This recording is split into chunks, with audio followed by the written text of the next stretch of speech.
और यहाँ पर उपस्थित सभी देवियों और सज्जनों, आज परम पूज्य आचार्य स्वामी अचिंत्यानंद इंटर कॉलेज के प्रांगण में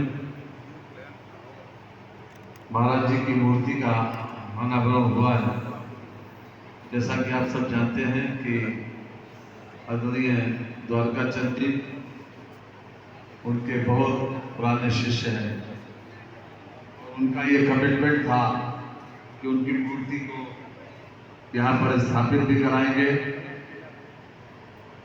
और उसका अनावरण हमारे द्वारा होगा। आज के समय में हम लोग केवल तरक्की की बात सोचते हैं, केवल प्रोग्रेस की बात सोचते हैं। हर घर में गार्जियन यही कहते हैं कि अपने बच्चों को यही सिखाते हैं कि तुम बेटा तरक्की करो। पहले के मुकाबले में साक्षरता भी बढ़ी है, शिक्षा के प्रति लोगों का रुझान बढ़ा है।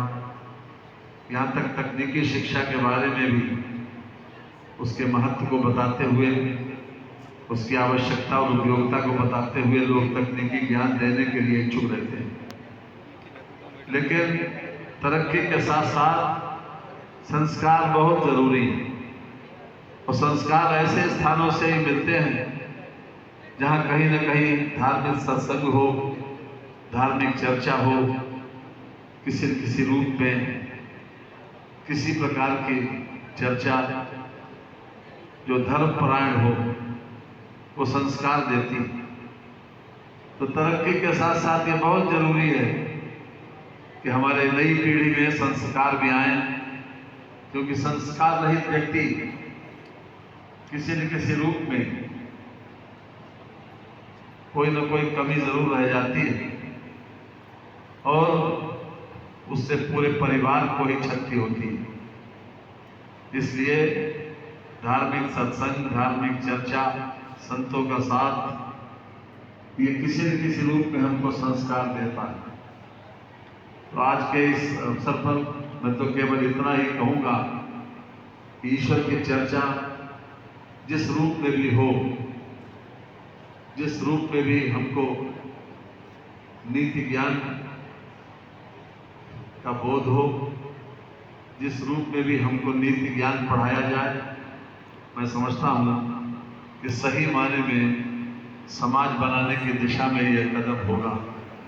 और मैं आदरणीय द्वारका चंद जी को विशेष रूप से इसलिए नमन करता हूँ कि उन्होंने अपना संपूर्ण जीवन ईश्वर भक्ति में, ईश्वर चर्चा में और स्वयं एक कथावाचक के रूप में जो ख्याति अर्जित की है,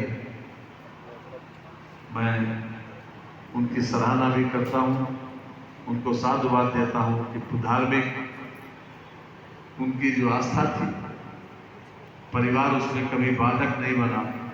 परिवार के रहते हुए भी उन्होंने धार्मिक चर्चा को अपना आधार बनाया और एक बहुत बड़ी ख्याति अर्जित की। हमारे रीजन में उनकी बहुत बड़ी ख्याति है।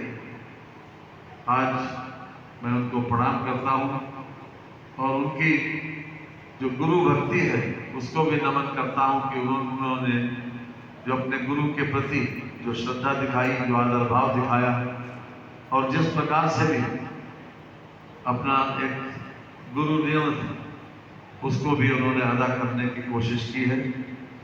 इसलिए मैं उनको विशेष रूप से बधाई देता हूँ। बहनों और भाइयों, ये धरती ऋषियों मुनियों की धरती है। महाराज स्वामी सुखदेव जी ने राजा परीक्षित को यहीं पर श्रीमद् भागवत का को सुनाया था।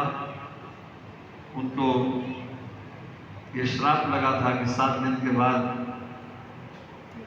तुम्हारी मृत्यु होगी।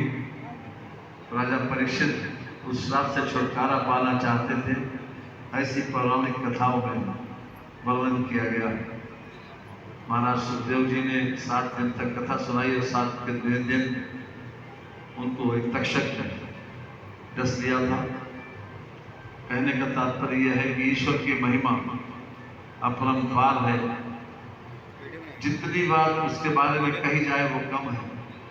संस्कृत का एक श्लोक है जिसका भावार्थ यही है कि हम सारी जितनी भी सृष्टि में जितना पानी है, जितना समुद्र है, उस सारे समुद्र को अगर हम दबात बनाएं, जितने भी पहाड़ हैं उसकी अगर हम उसको पीस के अगर उसकी स्याही बनाएं, और जितने भी पेड़ पौधे हैं उनकी हम लेखनी बनाएं, तब भी ईश्वर की महिमा का वर्णन 24 घंटे अगर सरस्वती स्वयं लिखें तो भी नहीं लिख पाएंगे।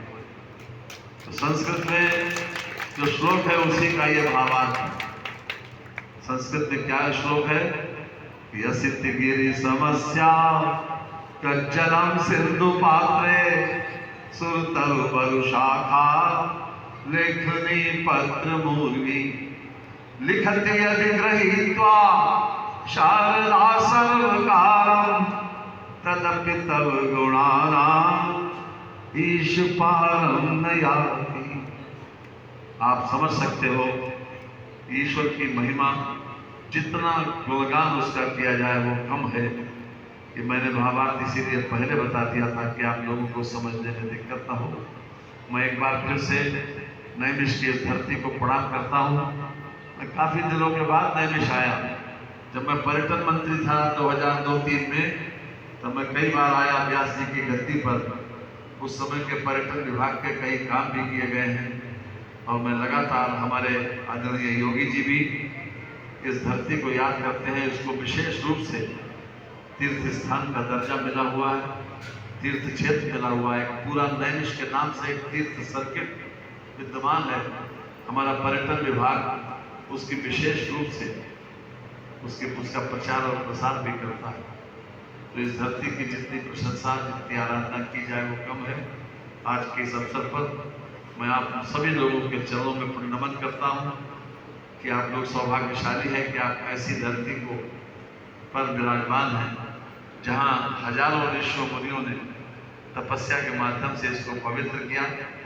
ये भी कहा जाता है कि 12 साल तक पांडव यहाँ पर रहे, और हर प्रकार से नैमिष, जो एक तरीके से वेद व्यास जी ने वेदों का विस्तार यहीं पर दिया गया, और हर तरह से ये धरती एक पवित्र है। इसकी जितनी भी प्रशंसा और जितनी भी आराधना की जाए, इसको जितना प्रणाम किया जाए बार बार, वो कम है। मैं एक बार फिर से आदरणीय द्वारिकाचंद जी को, उनके परिवार को और यहाँ पर आए हुए सभी लोगों को प्रणाम करता हूँ, नमन करता हूँ, और अपनी वाणी को विराम देता हूँ। बहुत बहुत धन्यवाद।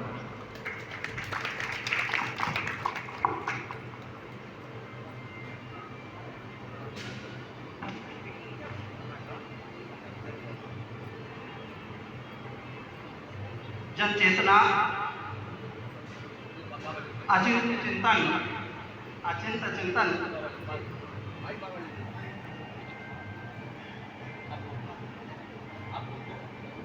ये अचिंतन